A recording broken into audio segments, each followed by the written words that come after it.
Wood's good, man. He's talented. He's good. He just didn't seem himself. I mean, I don't know. I think Usman's wrestling kind of threw Woodley off a little bit. I didn't like how Woodley kind of went to that guillotine a couple times, and I didn't like that. Like when you're, like, I know you got to go for broke, but not to a position that's going to put you on bottom. I also would have liked to have seen Woodley maybe try to wrestle himself a little bit. If he would have been able to get Usman down and been on top of him, I think he could have done some good work.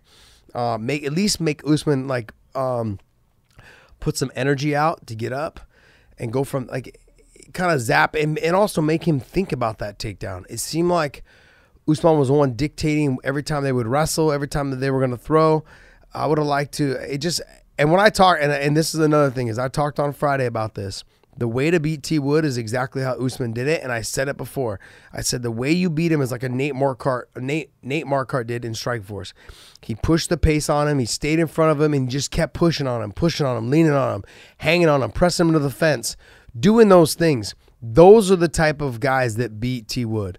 Guys that can press him to the fence, guys that can potentially threaten the takedown, guys that don't slow down as the fight goes on. I was impressed how Usman was able to keep going hard for 5 rounds with the wrestling and the takedowns and the grinding. And, man, he did some good work.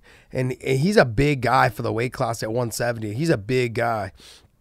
And this to me was a great coming out party for him. I know that everyone has seen him fight. He's done really well. He fights really well. He's been dominant. But to dominate T. Wood the way he did this way was very impressive. But I think you're going to end up seeing him and Colby Covington next.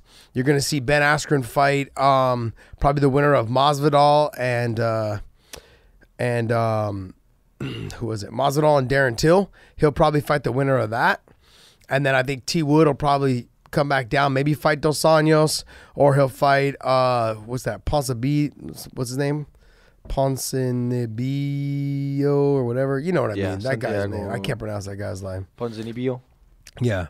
I mean, I wouldn't mind seeing Leon Edwards and T. Wood fight either. To me, that'd be a fucking real exciting fight. There's another exciting fight I'd like to see. So you got Leon, or maybe, that's a fight I'd like to see. Did you hear someone ask T. Wood in the post fight, are you going to go to 185 and try and take that belt? And he said, I'm going to get 170 belt back first and then go up to 85. That just, it kind of, it's a little weird. To go 85? Yeah, only because he's short and thick for 170. His shoulders, his back, but he's already carrying a little bit too much muscle for that weight class. For his size. I want to say he's only 5'8". So if you put him at 185 against guys like Rockhold who are 6'3", guys like who's the guy that Whitaker's pretty tall as well. Who's the guy that Gastelum's fighting there now? Oh, Adesanya. He's like 6'3", long, lanky. He's gonna have a hard time getting in on those guys. Usman is a pretty big guy. I've had a chance to watch him train with Henry Hooft and in some of the back rooms at Bellator and stuff like that. And he's a big guy, long, lanky, super explosive, trains hard. But he was able to manhandle T. Wood, and I think the guys at 185 are going to be physically just too big for him. And I hate to see his career derailed, with some fights at that weight. He's good at 170, man. He's Ben Askren, I think they're missing the boat right now with how exciting their 170-pound division is with Darren Till, Colby Covington, all these guys that are there, T. Wood, Dos Anjos, Leon Edwards. I think they're missing the boat on adding that 65-pound weight class, because then those guys, they could have 2 champions that are fucking exciting as fuck. You have 3. All 3 of those champions, 55, 65, 75, all super exciting. And then talk about the shit talking you'll get from weight class to weight class. Because yeah, fuck that guy. I'll go up and fight him because I don't need to do shit but cut weight.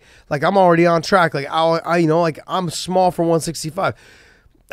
You could see that happening, a lot more of that happening. And that to me is what I think would bring more excitement, even more excitement to the UFC. Fuck, man.